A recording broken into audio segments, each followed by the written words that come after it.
The 5 ways of St. Thomas Aquinas of proving the existence of God have been subject to a lot of misunderstanding throughout the centuries.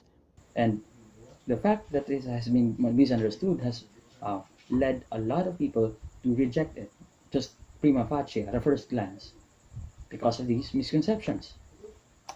One of them was that these 5 ways were based upon an outdated science. For example, Sir Anthony Kenny writes, "The best place for an inquiry would be the 5 ways of Thomas Aquinas. On a careful examination, I was unable to find that any of the arguments were successful. They depended on more than met the eye and a background of outdated Aristotelian cosmology." In other words, St. Thomas Aquinas was building upon the work of Aristotle and the cosmology of Aristotle, and Aristotle has, Sir Anthony Kenny claims, has been refuted by modern science, and therefore the arguments themselves of which are built upon them also have been deconstructed or destroyed by modern science. Is that true? Aristotle's authority kept the fundamental science static for much of the Middle Ages, and since the era of Bacon, Galilei, and Newton, the Aristotelian natural tradition in natural philosophy has been effectively dead. So he thinks that we have already discovered since the time of these great scientific men that the philosophy of Aristotle is bankrupt, intellectually bankrupt. Is that true? Well, how does Aquinas rely on Aristotle? That is the key question. In what sense does Aquinas appeal to Aristotle? Is it on Aristotle's cosmology or on his science, or on Aristotle's metaphysics? Because, as will be made clear, Aquinas was quoting or was relying on some of the metaphysical ideas of Aristotle, and these metaphysical ideas can be disentangled from the scientific errors of Aristotle. Yes, Aquinas may also have had certain illustrations or examples of his principles that might have already been found today to be mistaken. For example, Peter Crate writes, "St. Thomas's example of this principle, fire, is of course bad science." However, he also clarifies, "The invalid illustration does not invalidate the principle." So, even if the examples that you can use to explain the principle are outdated, the principles themselves stand by themselves, independently of the examples that you give, because the examples are just tools to help us understand what the principles are, but what the principles are in themselves are distinct from the examples given to explicate about them. Dr. David Alderberg writes, "In particular, the notion of causation employed by Aquinas in the arguments has decidedly obscure ring to modern ears. Nevertheless, with some unpacking, we can see that the arguments are in fact strong ones, ripe for reinvestigation and reappraisal." There's some difficulty, that's of no question. However, if we will just do the unpacking, we can see that the arguments are really strong. Now, as to the claim that Aristotelian metaphysics, in particular Aristotelian philosophy in general, has been refuted by science or modern science, listen to this statement by Dr. Edward Fraser. Aristotelian metaphysics is not only compatible with modern science, but it is implicitly presupposed by modern science. I am talking about the philosophical ideas that can be disentangled from this outdated scientific framework. While the scientific knowledge is certainly relevant and necessary, ultimately the debate is philosophical, and the mechanistic world picture must accordingly stand or fall on its philosophical merits. In other words, the claim that modern science has refuted Aristotle's metaphysics is just plainly wrong. It's just that, as Joson also writes about this, he said that modern scientists just focus on the quantitative features of reality, and because of that, they forgot about the qualitative dimensions. So just by focusing on the quantitative dimensions, they somehow leaped into the conclusion that these qualitative dimensions, which is not part of their focus, do not really exist. But that is just false. In fact, that leap, that just because it cannot be measured by their method in modern science, implies or entails that these entities, these metaphysical realities do not exist, is itself a philosophical position, and it would fall or stand depending upon its own metaphysical or philosophical merits. This is a battle again between two philosophies, and therefore it must be made clear that science has not refuted the Aristotelian Thomistic philosophy.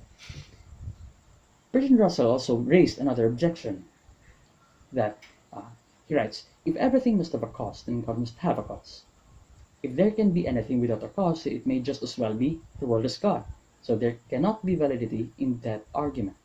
In other words, he is saying that we have the premise that everything has a cause, and then we infer that God must be that cause, that ultimate cause. However, if everything has a cause, then God himself must have a cause, because he is under the set of everything. That seems a pretty strong objection against the first cause arguments. That's why Father Norris Clark writes that it first be agreed without qualification that if one does admit the principle everything has a cause, then the refutation is inescapable and devastating. But that is a big if. Because, as Dr. Kerr writes, Aquinas does not hold that every existent requires a cause of its existence. Rather, that for anything whose essence is other than its esse or existence, its esse is caused therein. In other words, there is no single premise in even one of the 5 ways that says everything has a cause. That is not present in any of his arguments. In fact, he rejects that premise that everything has a cause. What his premise is that his causal principle is that everything whose essence and existence are not identical needs a conjoiner of that of those two, of essence and existence. Therefore, everything whose essence and existence are distinct needs a cause. So it is not identical to the statement that everything has a cause. Therefore, Father Clark writes, thus the first cause argument for the existence of God, which the Hume-Russell tradition so devastatingly attacks, is indeed an inviolable metaphysical monster, but it is a monster of their own fabrication. In other words, they were attacking a first cause argument or cosmological argument of their own making, a first cause argument which includes the premise everything has a cause, when in fact no respectable philosopher and theologian has given a single cosmological argument with that premise, the premise everything has a cause. So in other words, it is a straw man. There is also another objection, which is that, or misunderstanding, that Aquinas was relying on an idea that a temporal beginning of the universe is inevitable.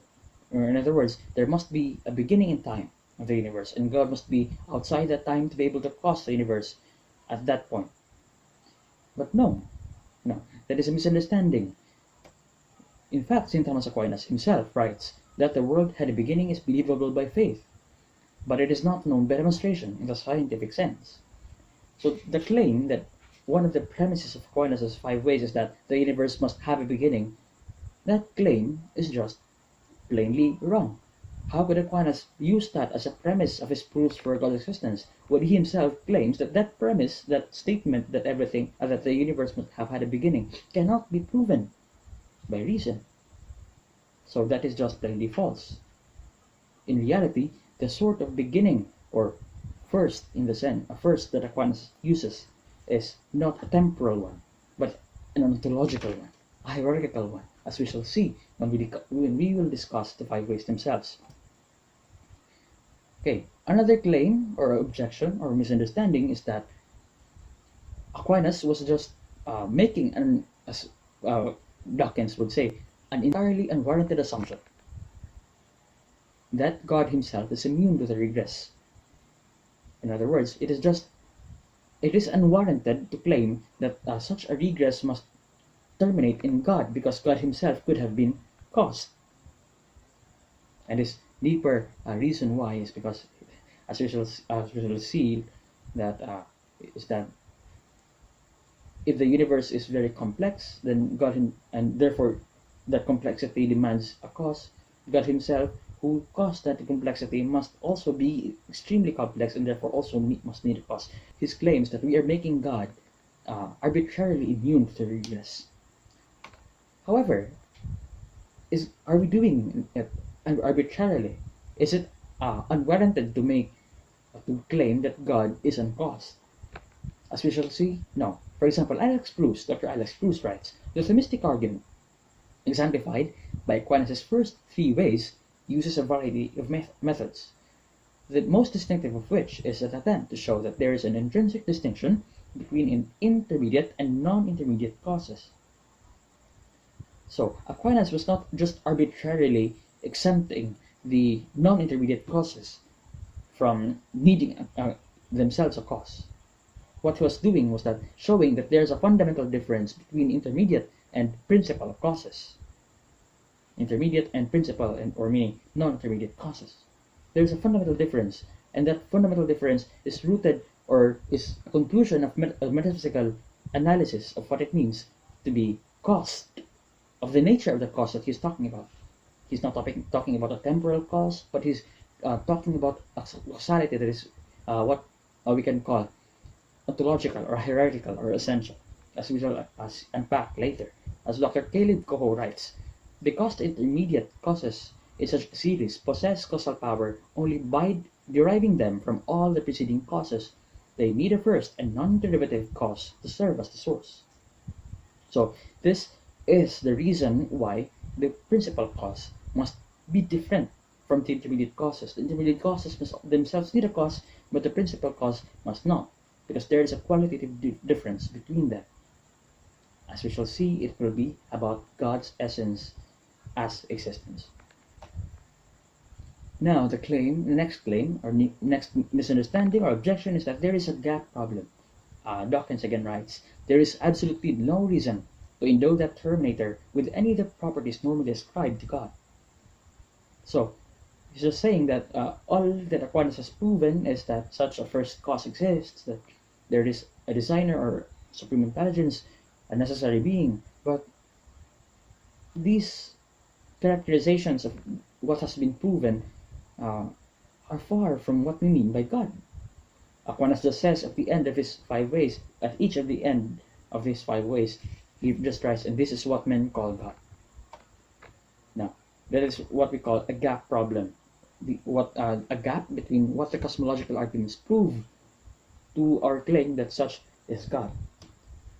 Okay, is there a gap problem in Aquinas' 5 ways? Let's read the following quote by Dr. Craig.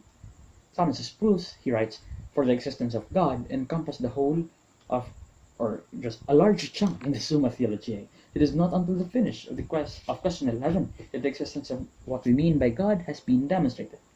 In other words, if you just read question 2, article 3 of the first part of the Summa, then you might conclude that Aquinas gave no reason to prove that such a being must be God.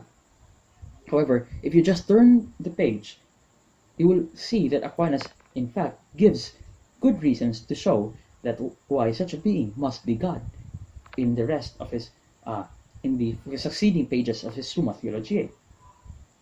Alex Bruce writes, that reading is mistaken in light of the fact that the succeeding sections of the Summa Theologiae give careful and elaborate arguments that the first cause is wholly actual, unchanging, simple, one immaterial, perfect, good, and intelligent.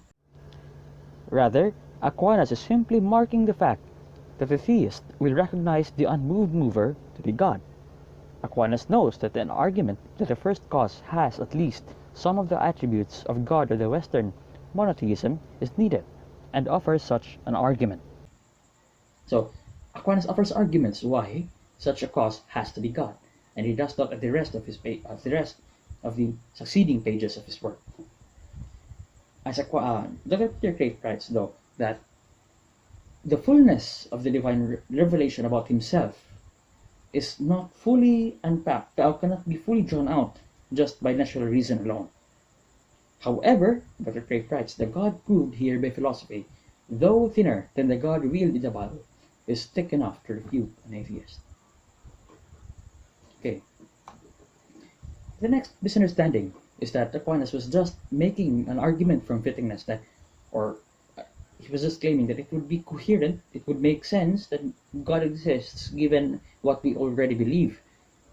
They just, the arguments, the 5 ways, are seen just to be attempts to show that it is consistent, internally consistent to believe that God exists.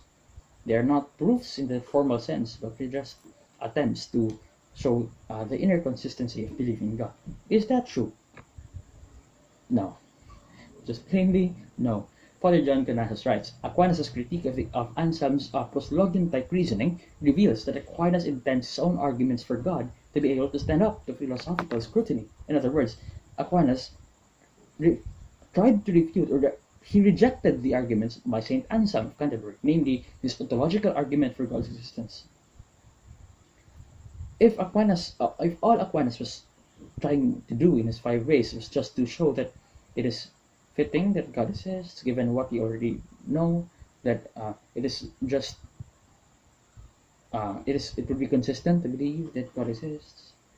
If that's all he claims to do, if that's all he tries to do, and not that he's doing a philosophical demonstration, then his critique against St. Anselm would not make sense. The fact that he critiques St. Anselm's argument through also philosophical reasons shows that he thinks his own arguments themselves have philosophical merit. They are really philosophical demonstrations, which if all the premises are true and if the structure is logically valid, then the conclusion necessarily follows that God exists. Okay, the next claim is that there's a leap in the arguments. There's a leap in that, for example, in the first way, that we observe some things in motion, and ultimately these things in motion must be caused by God, and that the claims there is a leap between the claim or the observation, I mean, that some things in motion to the next proposition that everything is in motion except from God. So that is a blind leap, they say, or that is just an assumption of the argument that just because some things are moving and therefore needing a cause, therefore everything else other than God is moving and needing a cause. Is that claim true? Is it just a blind leap? No. As we shall see, as Father Lagrange writes, any created being whatsoever, even just one created being, can be taken as the starting point in the argument, ranging from stone to angel, so on, and ending in subsistent being itself, whence flows all the divine attributes. So you don't need to posit that everything other than God must be in motion, or everything other than God must be contingent, in order just to prove that God exists. In order also to prove that everything other than God is changing. There is not a leap. There's a good reason. What is that good reason? As we shall see, St. Thomas Aquinas writes, now it has been shown above, meaning it has already been proven prior to this specific work, or this specific part of the Summa, that God is the essential is a self-subsisting being, and that subsisting being must be one. In other words, it has already been proven that there is a self-subsistent being, and there's only one of that self-subsisting being. And therefore Aquinas writes, therefore all beings apart from God are caused by such one first being, who possesses being most perfectly. Therefore, given that he has already proven that such a self-subsisting being exists, and that there's only one of that self-subsisting being, it can then be understood logically that everything other than that one self-subsisting being must not be self-subsisting. And if everything other than that one self-subsisting being is not self-subsistent, then they themselves would need an ultimate cause, which is that self-subsisting being. And that is not a blind leap, that is a result of a metaphysical demonstration. the last misunderstanding that we shall be tackling in this brief introduction to the series is this: that the fifth way of St. Thomas Aquinas is just a version of William Paley's design argument. And in Richard Dawkins' commentary or comments on the fifth way of St. Thomas Aquinas, he writes, "The argument from design is the only one still in regular use today. Darwin was impressed by it when he read it in William Paley's Natural Theology. Evolution by natural selection produces an excellent simulacrum of design." In other words, he tries to refute the design argument of William Paley with evolution, through evolution. By the way, Dawkins is an evolutionary biologist. So he attempts to refute the argument from design by Paley through evolution. However, he does that in the context of talking about, or in the context of explaining the five ways, or the fifth way in particular of St. Thomas Aquinas, assuming that the argument from design of William Paley is the argument from design, or argument from finality of Aquinas, assuming that they're identical, or that the one is just a version of the other. But that is not the case. Even Sir Anthony Kenny, an agnostic, writes, Aquinas is not arguing here from such phenomena as the instinctive behavior of animals, like the argument by Paley. His starting point is the end-directedness of things which lack consciousness. Therefore, since evolution, biological evolution in particular, is about things which have consciousness, in particular the animals, that have some design in them, these might be some of the data for William Paley's design argument, but these definitely are not the data of Aquinas. Aquinas was not in appealing to apparent design, that is an extrinsic sort of design in nature. However, instead he's appealing to an intrinsic kind of design which is present even in non-conscious beings. And therefore evolution is irrelevant as an objection to the fifth way. And we shall talk more about that. In short, Dr. Facer writes, no one who has actually studied Aquinas' natural theology could think that he believes the things commonly attributed to him, or that the standard objections have any force at all.